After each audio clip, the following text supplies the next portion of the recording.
I want to welcome you to Dream Chasers Radio with me, your host, Yaya Diamond.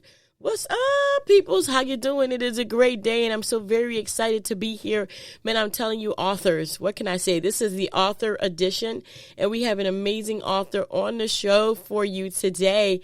I mean, I'm just gonna say that she is an amazing person, and she's gone through an amazing journey, and I just wanted to have her on the show to showcase this. This is amazing. Miss Marley Wedgeworth is here with us today. Thank you so much for being here. Thank you, Yaya. Thank you. You were born in Germany, right? Yes, correct. Awesome. I was born in Berlin. Tell me about yourself. All right. Well, I answered your first question. Would you like me to read that to you? Well, definitely. Or would you like me? Okay. You wrote, can you share with us what inspired you to write your memoir? That's right. Particularly focusing on your experiences during the post-war period. And I answered, my memoirs have been on my mind for years. Every time I would tell my stories, my friends and the people in the book club would urge me to write everything down before we, the older generation, leave this earth. Mm-hmm. You asked me to dwell on my experiences after the war in particular. These were very hard times facing us all. Yeah. We froze, we hungered, we tried to survive. Wow. It was hard on my grandmother who had suffered through 2 world wars, and she became very angry and bitter.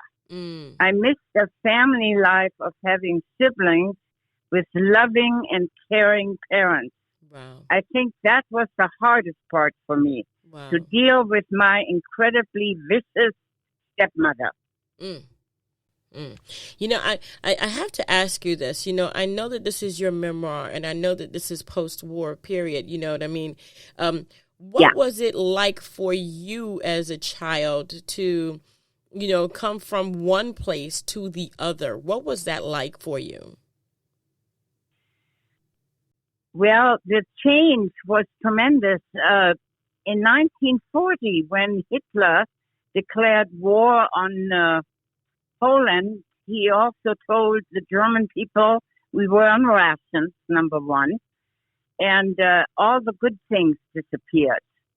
I remember that we used to have yogurt standing in front of the front door, one bottle of yogurt, and then a bag of fresh rolls hung on the door, on the doorknob, and I can't remember what else was there. But bananas were gone, citrus fruits were gone. We had a housekeeper because my parents were divorced, and I lived with my father, and we had a housekeeper who became my second mother, and she took very good care of me, but she was having problems cooking up things, and there was a tension in the air. You just felt like things weren't normal anymore. There were rations on clothing, and Hitler declared that it was more important to have bombs than food on the table. You know, everyone suffered at that moment in time, and I'm so happy that you wrote this memoir because it does bring to light not only the suffering of the Jews, but also the suffering of the German people. You know, like you said, there was very hard times for everyone, you know, the rations and everything. You know, what kind of a glimpse can you give on this pivotal period of history? I mean, and what do you hope for your readers to take away from your memoir? Well, I wrote about that too. It is amazing how resilient people are in times of trouble, but I hope people realize how important freedom of speech is to everyone, that people keep their rights to voice their opinions, and that the government and the Supreme Court listen to people's needs. We have to nurture what little democracy is left and realize how well off we are. Too many people are dissatisfied and complain about their lives, when in general we mostly should be thankful to have a roof over our heads, enough to eat, stay warm, and should be more grateful. There are people with little money, and it would be nice if they would have better chances. Yeah. Well, I feel that you were limited in your, you didn't dare open your mouth. You were very scared. And I remember my grandmother always in the presence of my family, we would get together, for afternoon coffees where they served cake or cookies. And she would rant and rave about this horrible Hitler and that he would ruin our country and he would ruin all of us because she had gone through two world wars. Mm. And my father would reprimand her and tell her to be quiet because he said, we either will get shot or we will end up in concentration camp. Mm. You just didn't open your mouth. And in the end of the war, any of the children that didn't want to fight, they were hung. They were shot. Old men were called to the front. They called it the front, to fight. And they also took 12-year-olds. And in Bavaria alone, I came past a place where they had plaques for 4 boys that wanted to desert and didn't want to fight. They were done. People were done. They knew the war was over. But the Nazis and the SS and Hitler, they just kept going. And they hung those 4 boys. Oh. And that was just, that in my book, for instance, my father was summoned as an attorney to serve in Warsaw to negotiate between the Polish people and the Germans who were occupying the country, and also the Russians had part of the country. There was under the agreement that the Russians would take part of Poland and the Germans would take part of Poland until Hitler lost his mind and invaded Russia. And the tide turned, and that was our downfall. And I don't know if you read history about how horrible the war was for the Germans in Russia. They were trying to conquer Russia, but you can't conquer Russia, especially not in the winter. And so the people, the soldiers froze to death and whatever. But my father said later on that Hitler killed our intelligentsia. And he also, from what I heard from an uncle of mine, that he saved some Jewish people. And we had my father employed Polish people in his office. And we had a wonderful, a very sweet man who took care of the books. He was, he took care of the money and the books and I forgot the name now, what you call him. But anyway, we got a phone. I remember that as a child, there was a big commotion in the office, and my father found out that this man on his way to the office was picked up by the SS. There must have been somebody, probably an officer, German officer, murdered by the underground, and then they would take 20 Polish people right off the street on the way to work, put them against the wall of a house and shoot them. No. Oh, my gosh. And my father tried to save this man, and I still remember this man. My memory goes way back, and I remember him. He was always so sweet and so kind, and he had 3 children. And I just loved all those people, Yeah. So terrible. that was just, it was horrible. It was horrible. And I remember we drove past the ghetto one time where the Jewish people were. Of course, I didn't have an idea and they didn't tell me, but they said that was the ghetto. Mm-hmm. And they did talk about the Jewish people. I remember that. Mm. So, I wrote it all down in my book. My gosh. This, and I like the way that you have, given it a personal feel, because this is a historical event, obviously. I mean, it went down in history, but your version of it is totally different. What is the difference between your version and the historical version? What does yours offer that history doesn't really point on? I think it has a personal touch. It's that, you asked me in number 3, the World War period is often portrayed through a historical lens. And I wrote back, I experienced these moments myself. Right. I'm a living Zeitzeuge, witness of the times. I'm gifted with an excellent memory. I am gifted. I'm very lucky. I can think back when I was 2 years old. I remember things when I was 2 years old.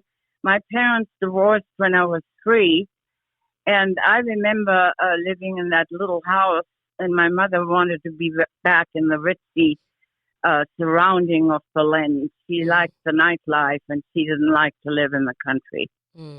So, and then one day she was gone. It was a very severe shock for me. Yeah, it was a very severe shock for me. I wrote it down in the book. So, yeah. Your memoir likely is a considerable amount of reflection and introspection. Can you discuss your process of writing and how you've navigated the emotional terrain of revisiting such challenging times in your life? I wrote down what I remembered and my feelings and the feelings of my relatives and my daily life. I wrote that down.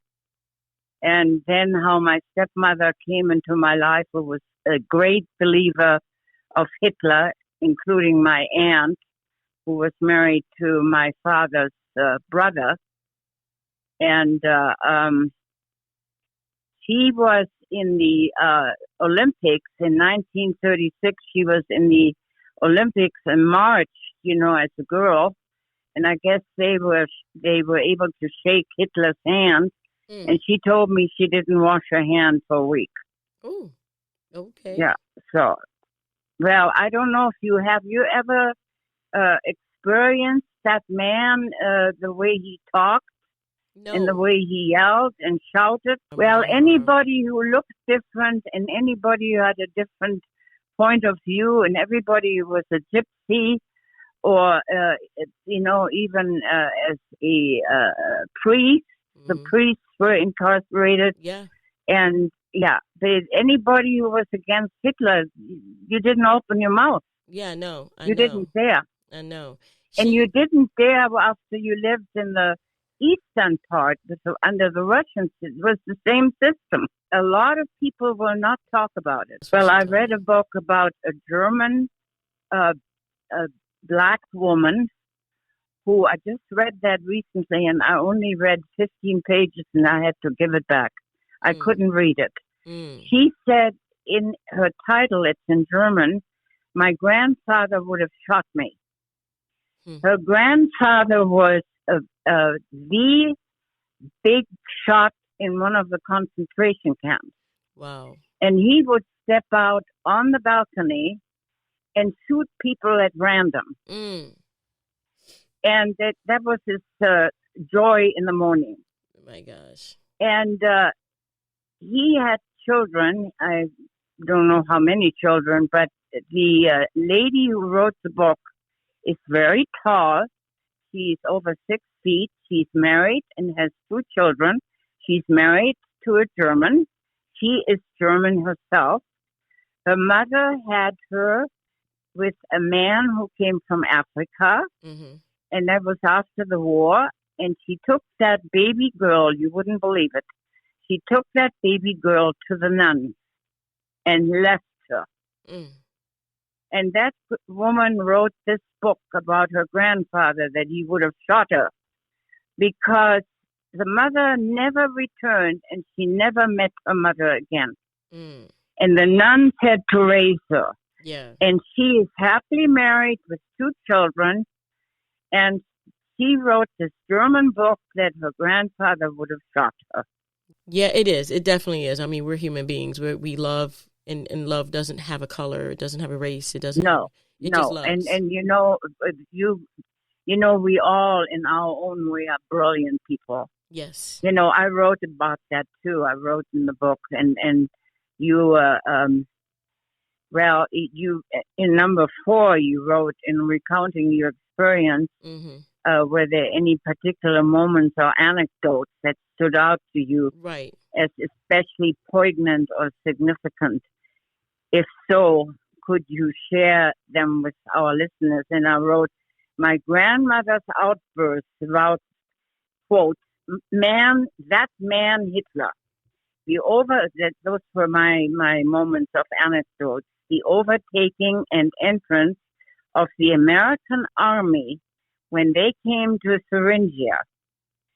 And my first impression on the tank was an Afro-American soldier. Mm. And I was just a little tight, and the door was binging. It went bing, bing, bing, bing, and it was slamming and opening and slamming and opening from the pressure, bombs. And the tanks were coming down these narrow streets, and there was a can with food in the middle of the street, and I was going to snatch it. And I looked up and I saw this kind face. I never forget that. I could cry. And and the tank went by, and the next tank ran over that little can, and then I ran out and snatched it. But that was my first impression on the Americans. Wow. Wow. That was such a beautiful. That man smiled at me as a child when the most of the Germans were grumpy and grouchy and stuck up and God knows what. Yeah. And that little bit of kindness and that happy smile, that just has stuck with me all my life. Wow. So anyway, then I wrote, and my Girl Scout days and my travels to Britain, there are many more. But it was the entrance of the American army when they came to Thuringia. Mm-hmm. Yeah. Wow. Wow. Well, this book is amazing. It's just, it's filled with all kinds of different things, and love and sacrifice and resilience and just ups and downs. Well, I really found acceptance and love and caring over here in this country. I didn't have that. If we talk to each other among German women, we always find, I have a very good friend who's about my age. She's a little younger. And she said, kids weren't wanted. They were, like I wrote in my book, you were only allowed to talk when you were talked to. When adults were talking to each other, you weren't allowed to speak up. Yeah, same here. Same here. Oh, the same thing. Yeah, there wasn't any kindness. Kids weren't kids. Yeah. Yeah, it was miserable. Yeah. So, and then you on number 5, you wrote, your memoirs likely require a considerable amount of reflection and introspection. Mm-hmm. Can you discuss your process for writing and how you navigated the emotional terrain of revisiting such challenging times in your life? Yes. Okay, I wrote, since I had this book in my head for years, as I have others, I took writing classes in college, which were of great satisfaction to me. I sat down and documented the years as precisely as I could. I researched everything and also used other people's quotes to emphasize the events. To this date, if I ever hear Hitler screeching and emphasizing words, I get goosebumps. Mm. I never could understand how people would accept a man of such low standards who was lazy and uneducated but had a big mouth. Wow. People are like sheep. They run after anything that might be of benefit to them without realizing the circumstances. Yeah. It agitated me when I learned in history how our Jewish landsmen, now my son asked me what landsmen mean, It means our Jewish citizens. It's an old saying, a landsman, were tortured over centuries. How ill and degrading they were treated under the reign of maniacs. I'm not only speaking for our Jewish citizens, but also for the gypsies and others. See if it goes on. Wow.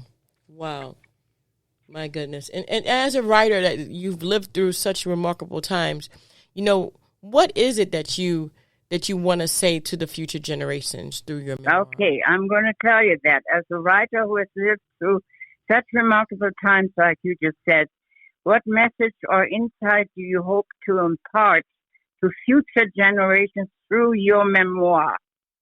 Now hold on to your chair. Beware of tyrants who dress in sheep's clothing. Beware of people who will promise you the moon, but in the end only profit from it themselves. People who rant and rave and threaten. Beware! Exclamation mark. What happened to our landsmen, the Jewish-believing people, must never happen again.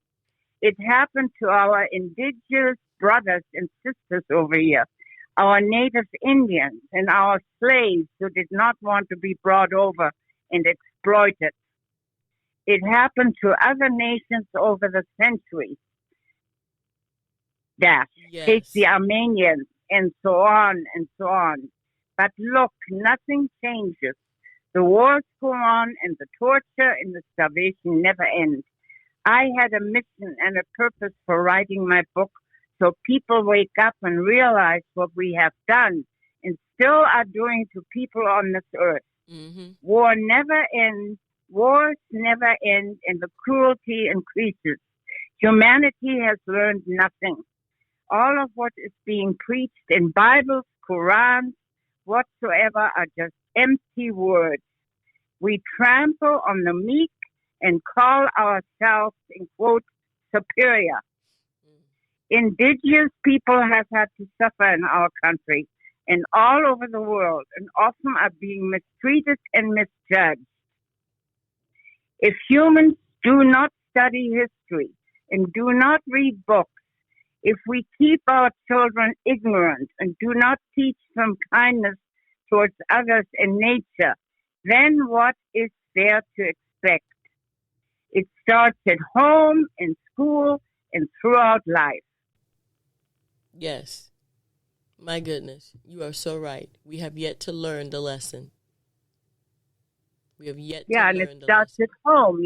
Kindness starts at home. Yes. Look how many parents abuse their children and emotionally and physically and you wonder when a baby is born, it's just the most precious moment when you hold that little thing in your arms and I just don't understand how people can do that. Yeah, I know. Me either. So that's basically how I feel, and I'm a very open person. I'm a very kind person. I am a very understanding person. And so that's basically what has become of me. Wow. Well, I want to thank you, Marli, for being on the show. I truly appreciate you and your time and also your story. My lost childhood, a Peruvian family under the Hitler regime.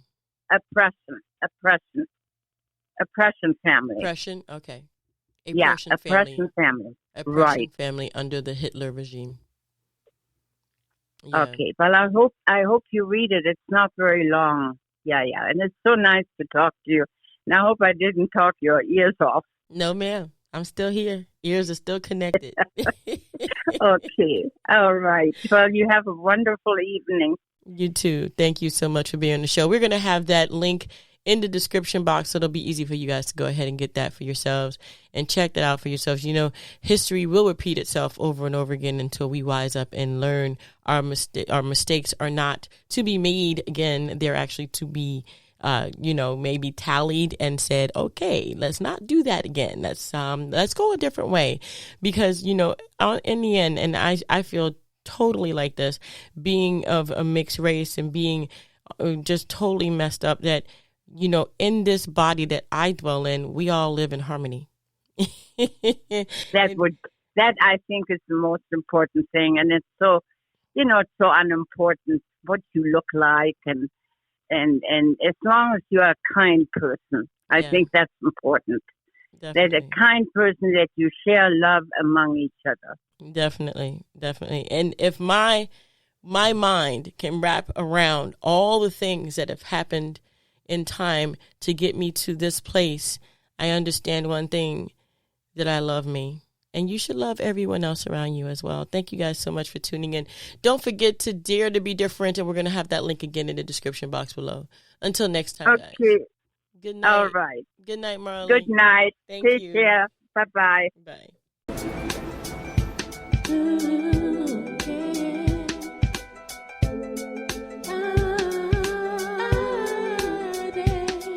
I tend to be different. I tend to be different. I tend to be different. I tend to be different. I tend